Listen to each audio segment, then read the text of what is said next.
ये पुल टूटा हुआ है और जिम्मे तो नहीं यहाँ से आने लगी। वो नीचे से इतना सारा सफर करके आ गए हैं और अब यहाँ पे आके ये मसला बन गया है।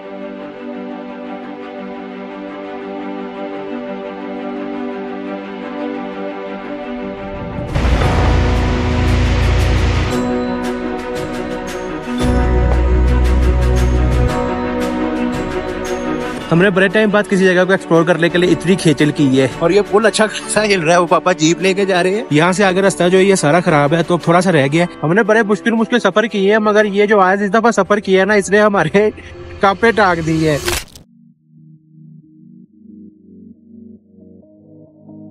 स्कर्दू सिटी से भशू वैली का ट्रेवल डिस्टेंस ऑलमोस्ट 42 किलोमीटर्स है। बट इसमें एक छोटा सा कैच है, आपको स्कर्दू सिटी से बाहर जाना पड़ता है वापस से जगलोर स्कर्दू वाले रोड पे। स्कर्दू का वेदर सुबह से बहुत ज्यादा खराब था लेकिन हम मेंटली तौर पर प्रिपेयर थे कि हम जहाँ जा रहे हैं हमें वहाँ जाते हुए काफी सारे चैलेंजेस जो है वो फेस करने पड़ने, इसलिए फिर हम लोग थोड़ा रिलैक्स थे। हमें पता था कि कुछ नहीं होगा क्योंकि हमारी प्रिपरेशन जो थी वो पूरी थी। तकरीबन जगलोर स्कर्दू रोड पे 27 किलोमीटर सफर करने के बाद आपने जो ये मेन रोड है ये छोड़ देना है क्योंकि सीधा रास्ता जो है आगे जगलोर चला जाएगा और यहाँ से नीचे भाशु की तरफ जा रहा है और यहाँ से नीचे उतरते क्रेजी किस्म का ऑफ रोड स्टार्ट हो जाता है। मैं एक दफा फिर से रिपीट कर रहा हूँ, बिल्कुल क्रेजी किस्म का ऑफ रोड है।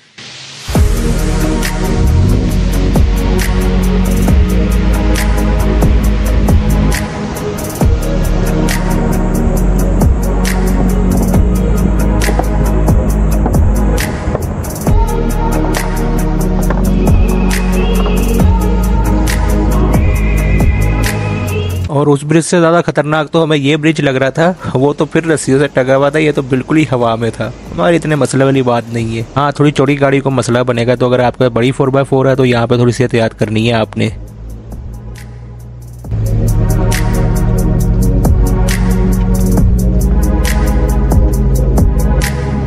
फोर बाय फोर लगाने लगे हैं अब क्योंकि अगर स्लिपरी आ गया तो फिर गाड़ी स्लिप नहीं होगी।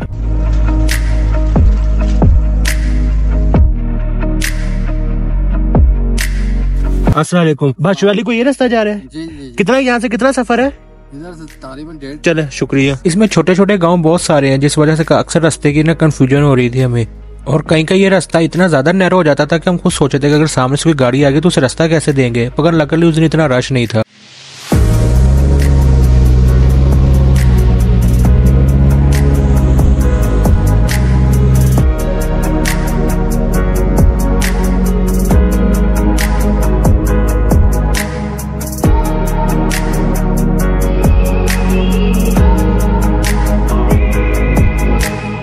इस नीली जीप को याद रखेगा, आज के दिन में सबसे ज्यादा इम्पोर्टेंट हमारी स्टोरी में अगर किसी चीज का रोल है तो वो इस नीली जीप का है। वो मैं बताऊंगा आपको, ऐसा मैं क्यों कह रहा हूँ।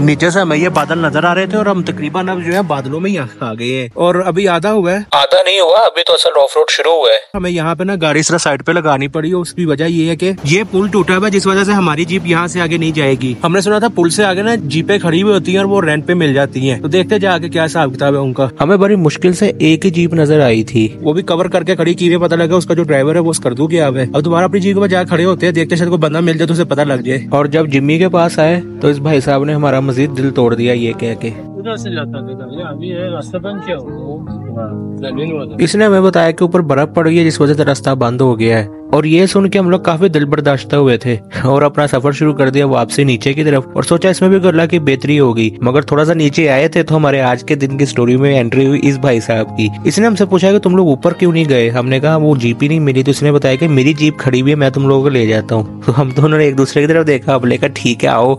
हमने इसे अपने साथ बिठाया और वापसी सफर शुरू कर दिया ऊपर के लिए। और वो जो नीली जीप मैंने आपको शुरू में बताई थी वो इन भाई साहब को नीचे लेने जा रही थी। ये स्कर्दू से आए थे। ऊपर पहुंचते पहुंचते हल्की हल्की बारिश स्टार्ट हो गई थी, तो हमने सोचा जहाँ इतना रिस्क लिया है वहाँ थोड़ा सा और सही। और जब ऊपर पहुंचे तो उस ब्रिज के आगे आए तो हमें पता लगा कि भाई साहब का वहाँ से तकरीबन 1.5 किलोमीटर आगे गाँव और जीप वहाँ खड़ी हुई है। तो हमने सोचा कि चलो इतना सफर कर लिया तो थोड़ा सा और कर लेते, और फिर हमने वहाँ से आगे जो अपनी 1.5 किलोमीटर की वॉक थी वो शुरू कर दी और फाइनली पहुंच गए भाई साहब की जीप के पास। थोड़ा सा सफर किया ही था तो ये भाई साहब बोनट खोल के खड़े हो गए, तो पता लगा कि अब असल ऑफ रोड शुरू होने वाला है। तो उसके लिए तैयारी कर रही है कि कोई मसला तो नहीं है, अभी यहाँ से देख ले, क्योंकि यहाँ से आगे 9 किलोमीटर अब खतरनाक वाला ऑफ रोड है।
इसके पास स्नो चेन नहीं थी और गाड़ी स्लिप बहुत ज़्यादा हो रही थी, तो मैंने नीचे उतर के इसके टायरों की हालत देखी, तो मैं अब क्या बोलूँ, इसकी हालत ही ऐसी थी टायरों की, और टायर बिल्कुल ख़त्म थे। ये लोकल्स भी हमारे साथ थे जो ऊपर जाना चाह रहे थे और वो इस तरह बेलचे से मिट्टी लगा के रास्ता तो बना रहे थे, मगर गाड़ी जितनी ज़्यादा स्लिप हो रही थी तो हमने सोचा पैदल ही जाते, क्योंकि आज के दिन हम बहुत ज़्यादा रिस्क ले चुके हैं ऑलरेडी, और इसलिए एक ना लिमिट तक रिस्क लेना चाहिए।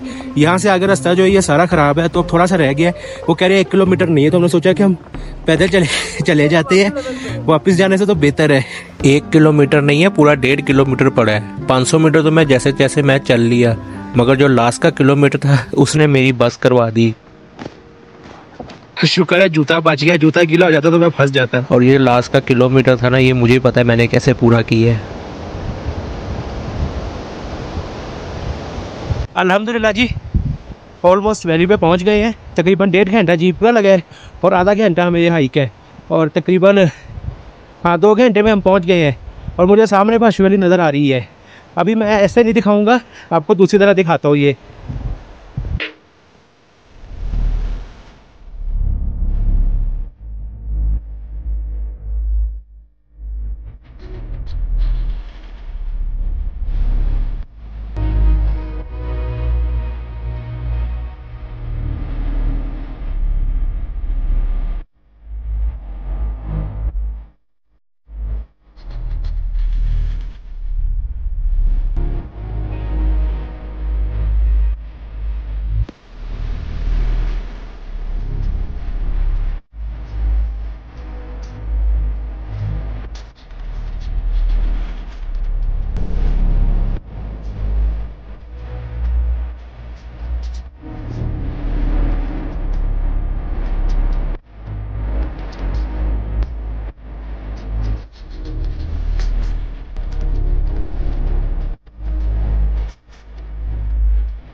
आई होप आपको ड्रोन शॉट पसंद आए होंगे। टेम्परेचर जल्दी नीचे गया कि ड्रोन के जो प्रोपेलर है उस पर इस तरह बर्फ जम गई है, और मेरे ड्रोन शॉट लेते लेते जो ये पीक्स थी यहाँ की भाशु वैली की, वो इस तरह सारी जो बादलों में कवर हो गई हैं। इस सब के बाद मैं देखा तो पापा नजर नहीं आ रहे थे, तो मैं पापा के पास गया तो देखा कि जो जिनकी वजह से हम लोग ऊपर आए हैं, जिन्होंने मिट्टी बेची, पापा उन सबको चाय और पकौड़े खिला रहे थे। और मेरे भी ज़हन में अगर हमने नाश्ता नहीं किया हुआ, तो मुझे भी भूख लगी हुई थी। ले आप कुर्सी नजदीक करें। कितनी आबादी बताइए? 4,500। 4,500 सही। और स्कूल भी यहाँ पे अंदर ये बड़ा बना है। इधर स्कूल है, नीचे नजदीक गाँव में स्कूल है, नीचे जो आप लोग पुल क्रॉस किया ना वहाँ पे स्कूल है। सही। असल मजा इसलिए आ रहा है कि सर्दी और गरम गरम है। ये वाले पकौड़े भी हैं। पापा को तो इतनी भूख लगी थी, पापा ने तो पकौड़े के साथ ही रोटी खानी शुरू कर दी है। बाकी भाशु वैली का सीन ही है कि आजकल तो यहाँ पे बहुत कम लोग आते हैं, मगर जब आप गर्मियों में आते हो तो यहाँ पे टेंट भी लगे हुए और कमरे में मिल जाते हैं। 8 बंडों वाला जो टेंट है वो यहाँ पे 4,000 रुपए का मिलता है, और जो रूम है वो 6,000 रुपए से यहाँ पे स्टार्ट हो रहा है। बाकी जो नीचे ब्रिज था ना, जिसपे गाड़ी पूरी हिल रही थी, जो हिल रहा था, वो ब्रिज से जब आप दरिया की तरफ आते हो तो भाशु वैली शुरू हो जाती है। ये जो जगह है जिसपे टॉप पॉइंट जो कहते हैं, ये सुल्तानाबाद है। ये सारी इस तरह वैल्यू इसमें छोटे छोटे ना गाँव टाइप बने, सुल्तानाबाद, करीमाबाद और भी काफी सारे वो नाम ले रहे थे। बाकी अब वापसी का सफर शुरू करने लगे। सच पूछो तो पहली दफा डर लग रहा है सफर करते हुए, मगर भाई कह रहा था कि कुछ नहीं होता, बाकी अल्लाह खैर करे। भजन मसला तो नहीं बनेगा ना? नहीं इंशाल्लाह, पक्की बात है। मुझे तो अभी वापसी में पता लगा इसमें सनरूफ भी है, मगर ऐसे मजा नहीं आएगा। आपको 360 व्यू दिखाता हूँ।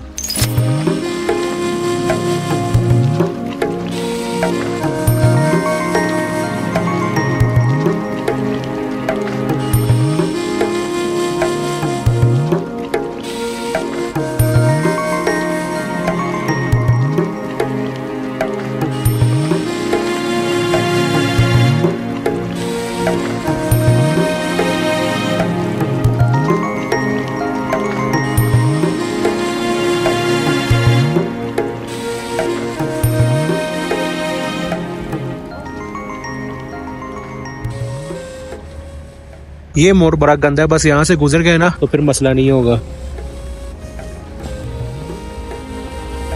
शुक्र अल्हम्दुलिल्लाह। तकरीबन 6-7 किलोमीटर मिट्टी डालनी पड़ी। अगर ये लड़का ना होता तो हम लोगों को पैदल आना पड़ता आज नीचे। ठीक है भाईजान, बहुत शुक्रिया।